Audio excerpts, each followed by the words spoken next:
In the late days of June, Harry and I walked the Klondike Highway in the Yukon, from Pelly Crossing to Dawson City.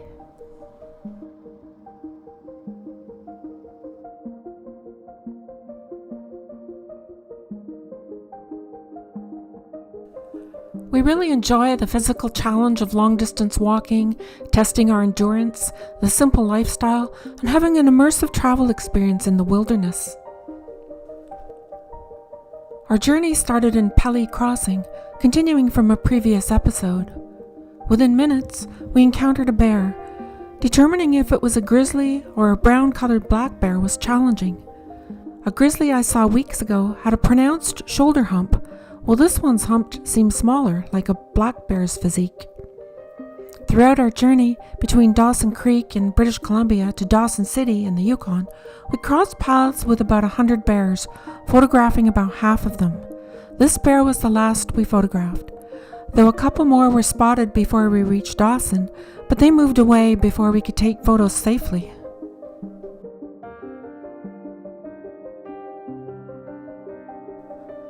The road stretches on, winding through some of the world's most pristine wilderness.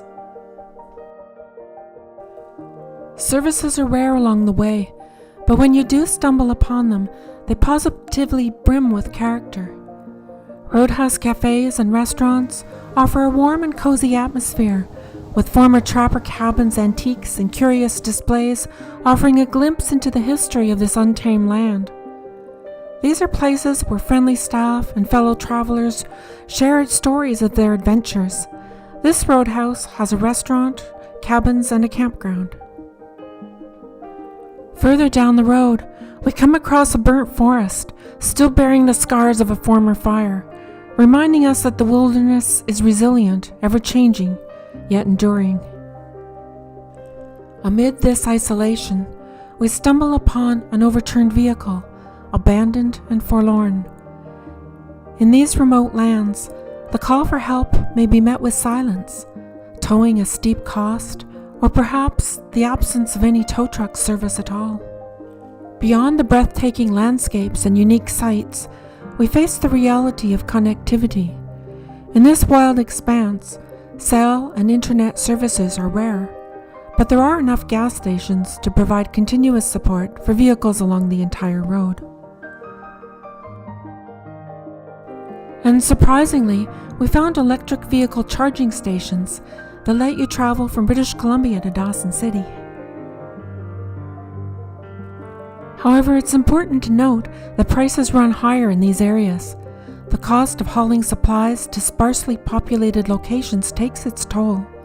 And while services are sufficient for vehicle travelers, those on foot or bicycles may find themselves lacking in amenities like food and water, campsites, washrooms, or even garbage cans.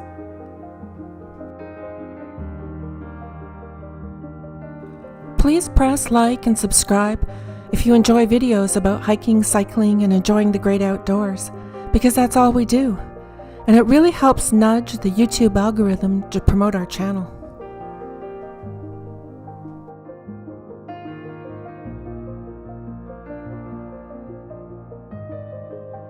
We skipped a 60-kilometer forested trail section to tackle on a future expedition with different gear and a more suitable strategy than our roadside walks. The key reasons for this included the thriving population of bears we saw along the highway that we didn't want to meet by surprise in the dense forest, and the logistics of hiking with one person walking while the other supports from a vehicle seemed complex for this trail, and we didn't have the right gear to navigate the waterlogged sections. We plan to return in drier conditions.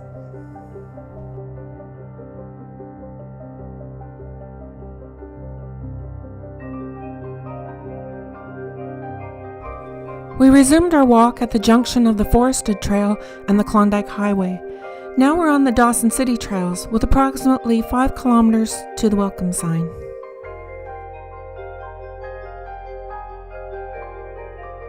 Trekking into Dawson, an unusual sight greets our eyes.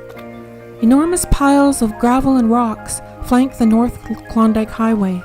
These mounds have stood for decades, the remnants of the industrial gold dredging operations that once dominated this region, leaving a lasting mark from the end of the gold rush era to the 1960s. These heaps of rock tell a story of the past, as massive dredging machines crawled up creek beds in the Klondike, extracting gold from the gravel. They flung out waste rock, creating long snake-like mounds. It's a peculiar form of preservation, a reminder of an industry with few environmental regulations that scarred the landscape.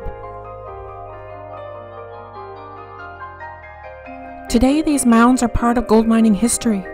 Visitors can explore the rock heaps, take guided tours on one of the dredges designated as a National Historic Site, and relax in Parks Canada's iconic red Adirondack chairs while overlooking the goldfields.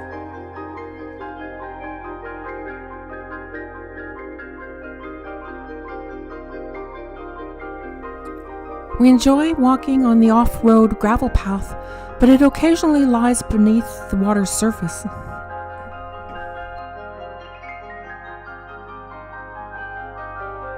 The path leads us to the bridge over the Klondike River, to the welcome sign, and the beginning of the Klondike Millennium Trail. We are soon presented with a choice: walk close to the road or opt for the parallel trail closer to the river. But it's pretty clear that a recent flood has messed with the riverbank, so we retreat to the higher path. The race trail is actually a dike, fending off the encroachment of the powerful Yukon River. Initially, we're walking along the Klondike River, but at Dawson, right where I'm standing, it merges into the Yukon River. As we walk, the fast-flowing Yukon River is on our left, while to the right, the city comes into view.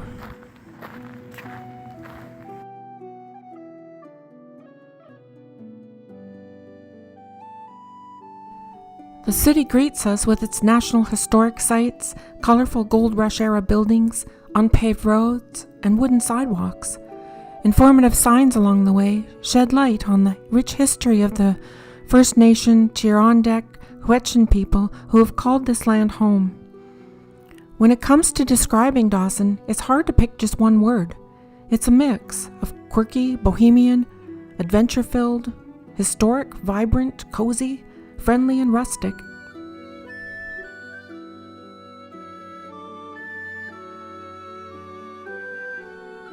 We explored the front street shops and restaurants on the one side, and the river and park displays on the other. Along the trail, we learned that woolly mammoths once lived here, and more about the First Nations that lived along the Yukon River for thousands of years before the gold rush, and about the Parks Canada National Historic Sites, such as the SS Keno.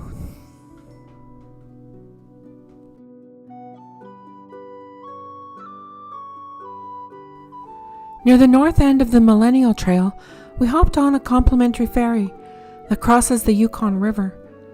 The scenic 7-minute ferry ride docks near a campground just a short walk from the ferry landing. It offers a budget-friendly stay at $20 a night.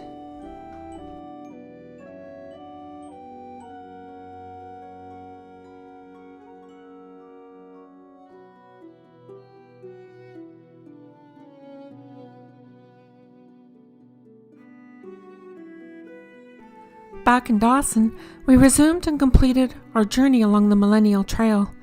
Near the ferry landing, there's a side-wheeler paddle boat called the Klondike Spirit that offered boat tours in the past, but it appears not to be running based on no reviews of the tour since 2019.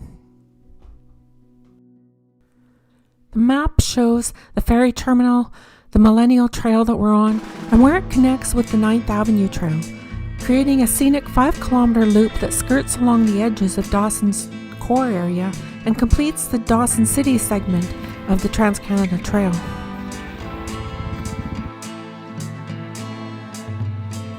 The 9th Avenue Trail is a gravel path through the forest with intermittent stairs, benches, and picturesque viewpoints overlooking the town. The trail also serves as a gateway to several other local trails. While the pesky mosquitoes, puddles, mud patches, and bear warnings were a minor inconvenience, I opted to wear loose, long clothing instead of mosquito spray, avoiding bites by taking photos while on the move.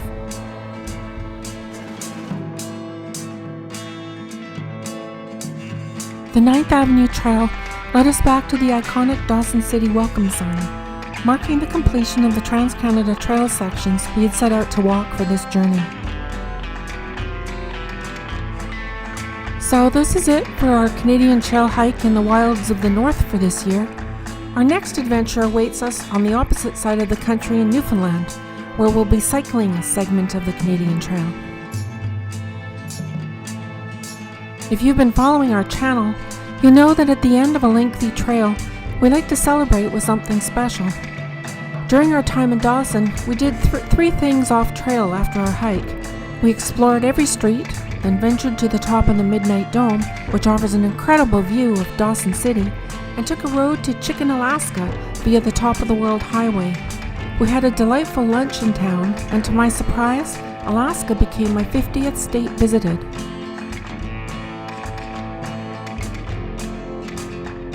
But don't go just yet. We'll continue with a few extra minutes of unnarrated footage, taking in the streets of Dawson City and the Midnight Dome's breathtaking views, and our scenic journey along the top of the World Highway into Alaska. Thanks for joining us on this journey, and we look forward to seeing you again very soon.